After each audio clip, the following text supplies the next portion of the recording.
We haven't, since I've been there in this 6 months, we haven't seen people saved, but we're trying to get a Christian influence in there. We will ask, have you ever met a Christian before? And they'll often say no. And so we're trying to just get into the homes so that if they do see a vision, they know who to come to. I do want to tell you a little bit about Abu Peter.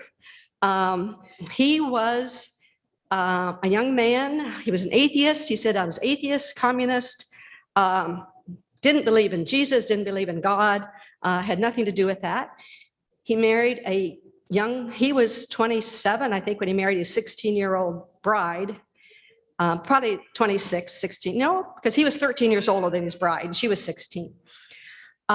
She was from what's called a Greek Orthodox. This is a lot like Catholic, and she had basically no faith. She said they went to church, they did the liturgy, she didn't know Jesus, her family was troubled, no happiness in the home.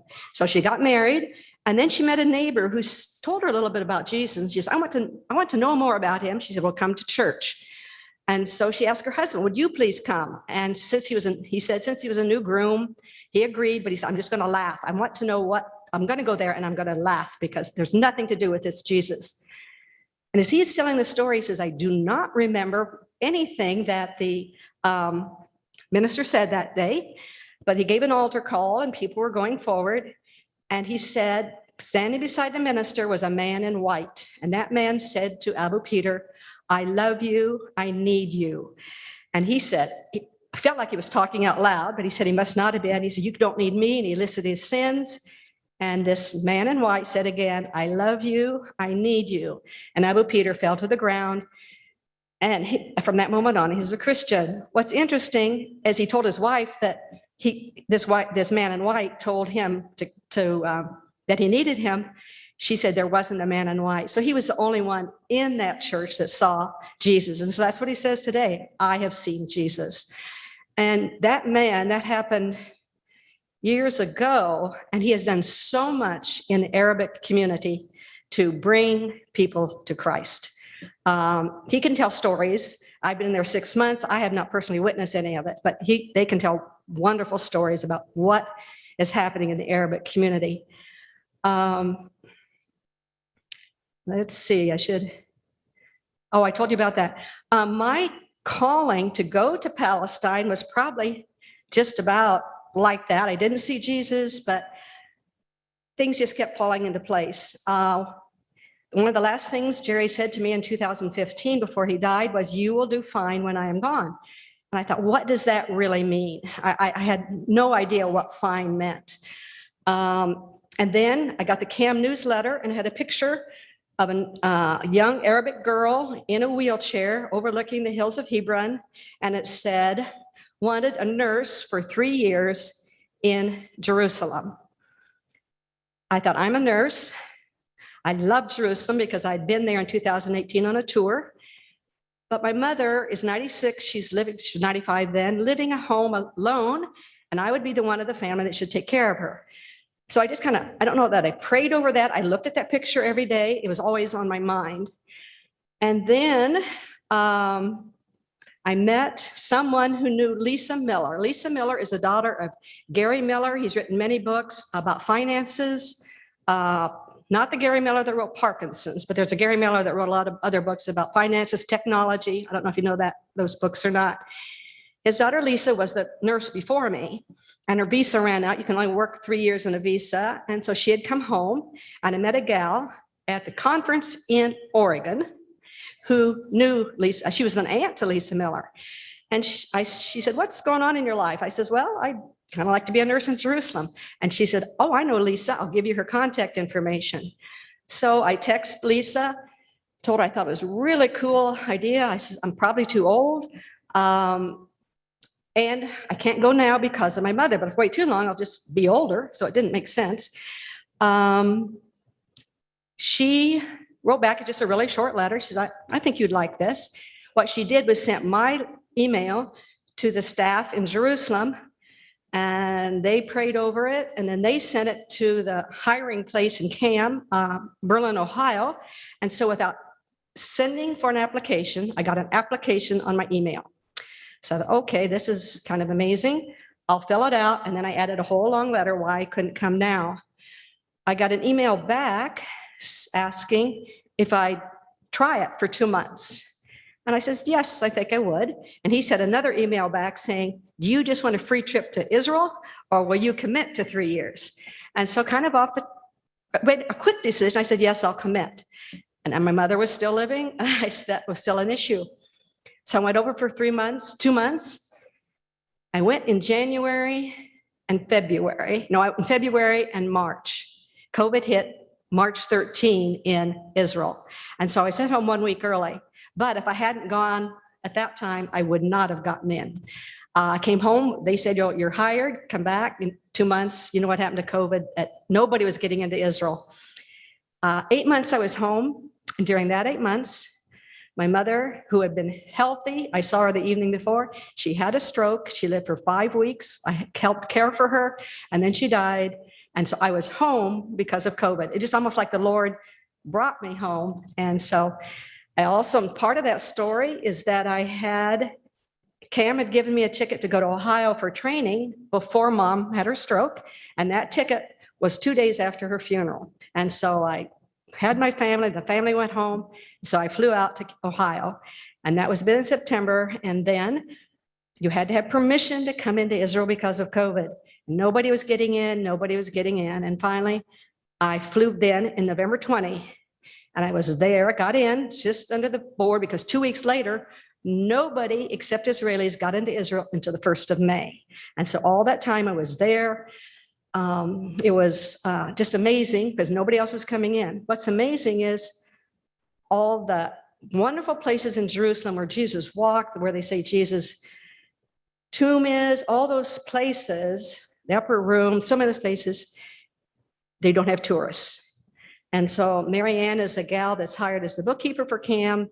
And so she and I on the weekends go to these places and just basically by ourselves. There's almost no one there. Just a month ago, for several months, the Israelis couldn't even travel more than 1 meter, about a mile from home. You had to stay within a certain area. But now the Israelis are traveling, and I think travelers can get back in it. Foreigners can get back in. I'm not sure what to say exactly. I love my work. It's never too late to go out on the mission field. Don't wait till you're qualified or whatever. If anybody gets lost more than me, I have not met them yet. I've been lost in Bethlehem, I don't know how many times. I take the bus to Bethlehem, but I keep getting off at the wrong bus stop. And so the wheelchair shop is not close to one of the bus stops. So basically, I go out Monday through Thursday and help the team deliver the wheelchairs. I'm kind of the nurse on the team and the token woman. It's hard to get into an Israeli or a Muslim home with 2 men. If there's a woman with them, they are more open. And once you get in, the men can go in by themselves pretty much, but they do like to have me with them. And I take blood pressures and blood sugars. If they're high, then we can come back and check on them. The goal is to come back and develop a friendship with these families. I've signed up for 3 years. I've got 6 months behind me. Got my ticket to come home because after you're there 6 months, you can have a 3-week furlough. And then the war came. And so for 11 days, there was nobody going in or out of the Tel Aviv airport. So, but it opened up a week before I left. And now I'm trusting to go back the 18th of this month. I do have prayer cards, which have my email address. I send about a weekly update, what I'm doing with pictures. If you want that, Mary Kay has the cards. My email address is on the bottom. So send me your email address and I'll add that. Nick, do you have the books of there's a Nick that has that? Okay. For years, I read everything about Israel. Basically, to me, Israel could do no wrong. Israel is God's chosen people. And they still are. I do not believe in the replacement theory. I do not believe that the church is the Israel. I still think Jews are God's chosen people. But there's also Arabs living there, and that's who I work with. Palestine is an Arab country within Israel. And even in Jerusalem, half of Jerusalem is Arab and half of the Jerusalem is Jewish. There is a real conflict even before the war, even before the kerfuffle started in May when they were doing the skunk water. Light Force is by Brother Andrew. You've heard of Brother Andrew in Bible Smuggler.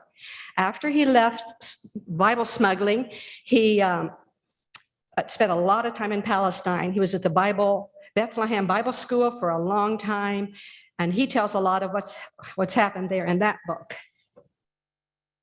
Lemon Tree is written by, I would say, a true rebel. So there's rebel Arabs, there's rebel Jews. Lemon Tree is written by a rebel Arab. It's called Lemon Tree because many of the villages were depopulated in 1948 in the war. Depopulated means every Arab was moved to a refugee camp. That was 1948. That's more than 70 years ago. They are still called refugee camps. They are houses now. They started out as tents. They're houses. They're subsidized. They have good schools. They have pretty good medical care there, but they are oppressed. And so there's just a feeling of sadness in those. So this talks about an Arab man who went back to his house that was taken over by the Jews. And I can't fault the Jews that moved in.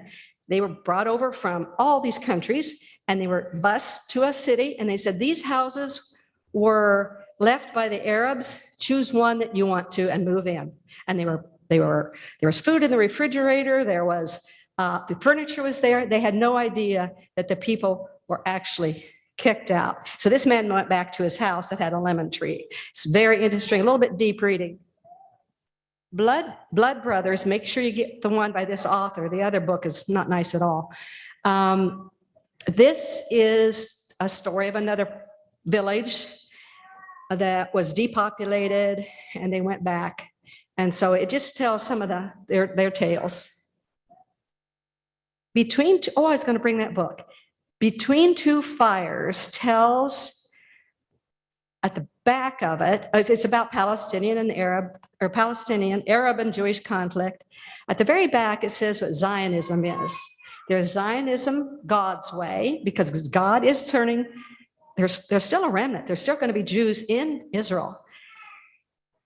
Zionism man's way. I have seen a tank with a big sign saying, sent by such and such a church in America. That's not the way to win back Israel with tanks. There's Got to Be More by Melissa Eby, has the story of Mary and Reuben Yoder. And that's the one that went over with a prosthetic and fixed all these wheelchairs up. They've been to many, many different countries. It's a very interesting book. I want to go back to Jack Kincaid's book, Between Two Fires, because Abu Peter, the man that I work with now, he's featured in there. He said, when I was over there, he said, a man came over and interviewed me he said he was from America. He was going to write a book, but I've never seen it. I found the book and they got a picture of him in there. They don't call him Abu Peter. He's got another name. His wife, I call him Peter, and her name is Ida, I think. It's clear at the back of the book if you happen to read it.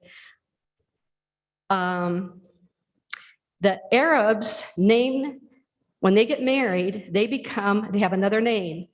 And so you decide what your first son's name is going to be, even before he's born. And they liked the name Peter. And so he became Abu Peter. She became Peter. And after a while, they had a son named Peter. So anyway, that's kind of the way they do it. I think that's all I have. I don't know if there's any questions, or there's so many stories I could tell. I don't know where to start. So maybe that's it. Sally.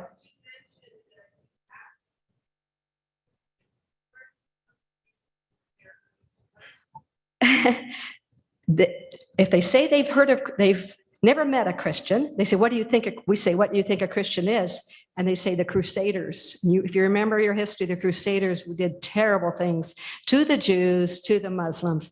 They were trying to make Jerusalem a Christian city, neither Jew nor Arab. And so we have to say that's a long time ago. Right now, we give this wheelchair in the love of Jesus, because the Arabs, your Muslims, have a balanced system. They really never know if they're going to heaven. So if today you have a bad thought and you haven't had time to do a good deed and you die in the night, you will not go to heaven. And so they live in a fear. It's fear-based. And so that's where we try to say, we're not doing good deeds. We're not giving you this so that we can have a sin erased. We are giving you this because Jesus tells us what to do. So, yeah. Anything else? So if you really want my weekly letter, why just let me know on this. So, okay, thank you.